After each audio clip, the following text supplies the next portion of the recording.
सगळ्यांना जय शिवराय. सगळ्या शेतकरी बांधवांना जय शिवराय. आपल्या शेतकऱ्यांच्या कर्जमाफीसाठी आणि विविध शेतकऱ्यांच्या शेतमजुरांच्या दिव्यांगांच्या प्रश्नासाठी माजी मंत्री बच्चूभाऊ कडू यांनी हे उपोषणाला बसले. सरकार त्यांच्या मागण्याची दखल घेत नाही, म्हणजे शेतकऱ्यांच्या न्यायाची कर्जमाफीची दखल घेत नाही, म्हणून त्यांच्या वतीनं बच्चूभाऊंच्या वतीनं आणि सगळ्या शेतकरी संघटनेच्या वतीनं 15 जून रोजी राज्यभरात चक्काजाम करण्याचं त्यांनी आयोजित केले.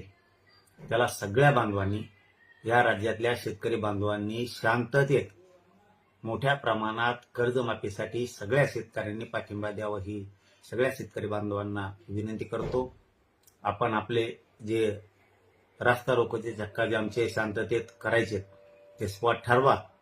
आमचा गोदा पाट्यातला पैठण फाटा शहागड इथं ठरलाय.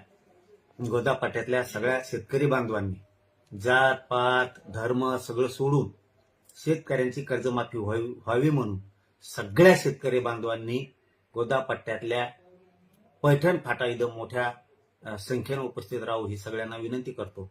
आणि राज्यभरातली कर्जमाफी शेतकऱ्यांची व्हावी म्हणून मराठवाडा, विदर्भ, खानदेश, पश्चिम महाराष्ट्र, कोकण, मुंबई सगळ्या विभागातल्या जमत तसं सर्व शेतकऱ्यांनी एक दिवसासाठी 15 जून रोजी सगळ्यांनी शांततेत एकजूट दाखवून आपल्या शेतकऱ्याला, स्वतः आपण शेतकऱ्याचे लेकर आहेत, आपल्या स्वतःला न्याय मिळवून घेण्यासाठी आपण सगळ्यांनी एक दिवस रस्त्यावर यावं आणि शांततेत यावं. कुठंही उद्रेक, जाळपोळ कसली घटना कोणी करू नये.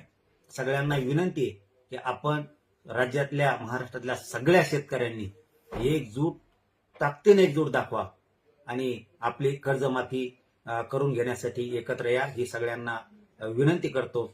आणि याचबरोबर याचबरोबर आपलंही गोदा पट्ट्यातलं सगळ्यांनी मिळून, सगळ्या शेतकरी बांधवांनी मिळून ठरवलं वाटतंय, निवेदन पण दिलेत वाटतं काल, की पैठण फाटा इथं गोदा पट्ट्यातल्या सगळ्या शेतकऱ्यांचा स्पॉट ठरलाय. तर सगळ्या शेतकरी बांधवांनी गोदा पट्ट्यातल्या पैठण फाटा इथं शांततेत येऊन सगळ्यांनी चक्काजाम रास्ता रोको आंदोलन करून आपल्या शेतकऱ्यांना कर्जमुक्ती कायमची व्हावी म्हणून एकत्र यावं ही सगळ्यांना विनंती. धन्यवाद.